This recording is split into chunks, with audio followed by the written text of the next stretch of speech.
Hello, hello, hello, homies. That's with an E. Don't forget it. Homies. Don't forget it. All right. So today's video, I am going to be showing you how to do open broadcaster software. Not specifically how to do it, how to use it, but how to fix your bitrate issues. If you don't know what bitrate is, refer to my last video. I explained in detail what bitrate is. Bitrate issues and lag, stuttering, all that sort of issues in OBS. That's today's goal. Today's goal is we're going to be fixing all these issues with OBS, Open Broadcaster Software. This also works for Streamlabs. Don't worry about it. They are both the same software down to a T. Without further ado, I'm just going to head straight into it. I hope you all enjoy. Take care. Welcome to OBS, the man, the myth, the legend. So, specifically in what I meant by frame skipping and a rendering issue here is in the bottom left hand corner you will have red text with a exclamation point saying like audio or video rendering error here, need to fix, whatever. Everybody knows what errors look like at this point. So you want to go to your OBS settings here and you want to go to output, recording, and this top part we're really not going to adjust. Your encoder is up to you. I use NVENC new. It's way better than all the others, and I'm sorry it's only NVIDIA. Unfortunately, I know NVIDIA sucks. They patented it, and so AMD can't use it. Whatever, cry harder. You can use X264, but at that point you need to overclock your CPU. Why do you need to overclock your CPU if you're using X264? X264 is a very strong encoder for many reasons, because it's putting all the process priority for recording that, and all the data it's having to cache is going on that processor's memory cache, which is very small on most processors. So unless you have like a Threadripper or something, you're gonna be at 100% CPU usage all the time while recording, or damn near it, like at minimum 50. So if you can, select NVIDIA NVENC H264. If you're on X264, this will work as well. But if you are on X264, my first recommendation is go overclock your CPU. If you have a Ryzen, there is a beautiful program called Ryzen Master. And on Ryzen Master, basically it's going to allow you to overclock your CPU. But whenever you have an issue to where it's basically, if you oversurge your computer, it's going to shut off. That way it won't kill any components in your computer or cause. So that's why I like Ryzen Master. It's safer than overclocking through the BIOS. If you have an Intel, you're shit out of luck, bro. You're going to have to go into the BIOS. I'm sorry, man. So what I recommend is, if you have a Ryzen, look up your specific Ryzen processor and then how to overclock through Ryzen Master, and follow that video. I'm not going to be making a video on overclocking simply because I do not want to be responsible for people who fry their CPU who do not know what they're doing, and I'm not going to take the blame for that. Sorry, not going to happen. Moving right along, so I'm using NVENC H264. The big thing right here is rate control. So for people of low spec, we're going to start here. CBR, consistent bitrate. I'm still feeling the same way I did before. If you have low spec, use consistent bitrate as your rate control variant. I realize depending on your specs and what kind of CPU you're using, what brand of GPU you're using, this is going to vary which one you should use, except for lossless. Lossless sucks. So always experiment with these three. I think it's good to experiment. Just remember which settings work best. That way, if it doesn't work out, you can always revert back to what you had before. We're starting with CBR. Bitrate. This is a big one. So I was wrong in my first video. I was wrong. These first three numbers in your bitrate need to be your hard drive's write speed. How do I get my hard drive's write speed? There are two ways you can go about it. The easy way is using Steam or Battle.net or whatever launcher you have and quick installing a game. Don't fully install it. Just start installing it. Go here to your task manager. If you don't know how to do your task manager, do Control-Alt-Delete. And then you can find task manager at the bottom. You click it, and once you're here, you want to scroll over to CPU, or no, you want to scroll over to disk, and right here it'll tell you. If that's not enough for you, go to performance, go to disk, and it'll tell you your read write speeds here. However, here's the thing. is when you do that, it's not maxing out your read-write speeds on your hard drive. That's why this is the second method, but more beneficial to learn what your bitrate should be. There is a program that's so beautiful. It's called Crystal Disk Mark 8. I'm gonna launch it for you here real quick. I'm not gonna run it because it'll crash my computer because I'm recording right now. You select your D drive here or your C drive, either or, and whichever one that you're going to be recording on. Basically, you want to select the drive that you're going to be recording on. Once you do that, you click all, and it's going to start the process, and it's going to take maybe 3 minutes, and that's on a hard disk, so that's not bad, and that's at a maximum. My read ended up being, you want to pay attention to the write. My read and write ended up being the read was like 110 and the write was like, I think it was like 100 megabytes per second. Yeah, something like that. So what I did is I turned it down by 2 increments of 2000. So 4000, I turned it down to give my hard drive headroom to be able to load video game textures, to load shadows, all that good stuff. I know the GPU can load that as well.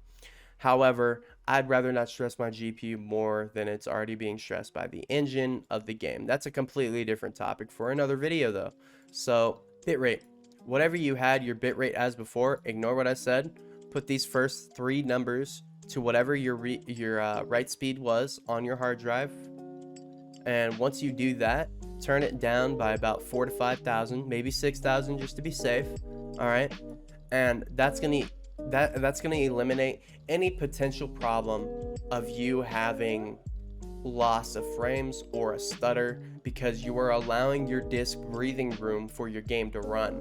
That's what a lot of people don't understand, is they get so caught up in wanting that quality, they don't understand how important it is to not max out your bit rate, because if you do, you're going to be choke holding your hard drive and it's not going to be able to properly record. It's going to lose frames, it's going to buffer because it's having to load in the game and it's having to load video that's being rendered, which is of the game. So just turn it down by 4,000 or 6,000 and give that headroom to your hard drive. That's the first thing you should do on CBR. Preset, quality or performance. Don't ever use max quality or performance. If you're really doing bad right now, set it to performance and turn the bitrate back up. That way, performance doesn't look as good as quality, but you can at least have that boost in bitrate, so it's at least a 1080p image, like an actual 1080p image, but not as good looking. It's going to be a little bit softer, not blurry, it's just going to be softer. So I like quality. Psycho-visual tuning needs to be on. I was an idiot. So what this does is if you have an issue with your stuttering, psycho-visual tuning is going to try to fill in the gaps. It's going to make bitrate look a little bit smooth or appear to be smoother. Movement in video games particularly, like a lot, when you move around a lot, it's perfectly good for PC gamers, people who aren't playing on controllers, because when you move around really quick, like when you're moving your mouse real quick and things are changing, the bitrate goes absolutely wonky. Everybody knows this. Your bitrate just turns to shit because it's having to render multiple different things in front of it at the same time. So turn it on. Just turn it on. It's overall just a W, period. It's a W. I'm gonna move to what I'm really interested in talking about. So I don't use CBR anymore because I can use CQP. If you have higher spec or if you have medium spec, I wouldn't use this if you have low spec. So like if you had, let's say, a 1050 or, you know, like a 970 or something like that, this is perfect for you. CQP. What is CQP? I don't know what it's called. However, that doesn't matter here. What we need to do is adjust the CQ level. What is the CQ level? So the CQ level is going to be the lower the number, the higher the quality. The higher the number, the lesser the quality. Default's going to be 20 here. You're going to want to set it to 22 and adjust in increments of 1 or 2 while in your most demanding game you have available. Why? Why my most demanding game I have available? Why? It's going to create a threshold of where your limit is for your computer. You know what I'm saying? It's going to let your computer know where the problem is. So what do I mean by that? When you adjust this CQ level while you're in game, you're going to want to record each time you adjust it. So put it at like 13, or So you have it, you say you had it at 22 and you're like, I want more quality, right? And after you recorded it, keep that 22 on you. Pause. That's a pause moment. So you're going to want to put it at 20, adjust by an increment of 2, right? And then you tab back into the game and you start recording again. And when you start recording again, look around, do the same thing you did in the previous recording, stop the recording, go back, look at it, compare and contrast. If there's not any issues, if there's not any frame spike, any lags, you're good, you're golden, fine, keep it. But I would lower it in that case. So turn it down to 18, take another 2 off. When you lower it down to 18, see how that looks. Lower it down again if that works. Turn it down to 6. You see what I'm saying here? Keep lowering it in increments of quality to make the quality better. And as soon as you get that one file that is super laggy, and like you'll know because like for me it's easy to tell because my avatar runs at 60 FPS, but whenever I'm having a rendering error, it's gonna be moving super slow like this. Instead of, you know, like actually active, I'll be moving like super slow. Once you reach that, turn it up by an increment of 1 or 2. That's going to allow, again, your hard drive headroom to render the game's graphics. What we're trying to do here is find that threshold of where we can get quality to performance. Because to me, the quality matters, but it's also performance. You wanna have a quality performing video. So when they see it, it's not just lagging and there's tons of frame dips and spikes and it just looks terrible. It just doesn't look good to the average viewer. So turn it up by 2 or 1 once you found your threshold. It's going to be different for everybody because everybody has different hardware. So experiment on your own time and figure out what works best for you. But this is going to fix your issue, your main issue with bitrate, and this is going to fix your main issue with stuttering in OBS.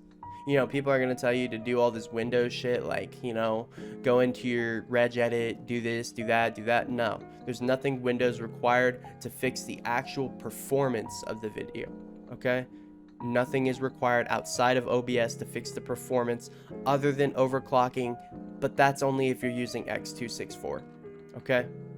So, preset, quality, profile, high, same thing. Psychovisual tuning on, these 0. That's it. That's literally it. There's nothing else. That's it, man. There's really nothing else to say about that other than this fixes your issue almost guaranteed. If it doesn't, let me know.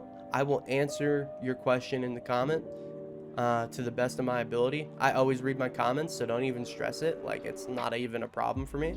So we're gonna move straight into the examples. YouTube's recommended for CBR, if you're using that as your rate control, is 12 grand for 1080p. Minimum for 720p is going to be 8,000. Terrible. Both of those are. So I'm going to be testing that and moving it up by increments of about, I don't know, 20 grand just for time's sake. And I'm going to do little tests of just stills to show what it looks like. And I'm going to try to see if I can get an example of my renderer being overloaded. So without further ado, let's head straight into the test, and then after that we'll have an outro. I hope you enjoyed. I hope this helps you. Have a great day.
Alrighty, so that's it. That's the video, man.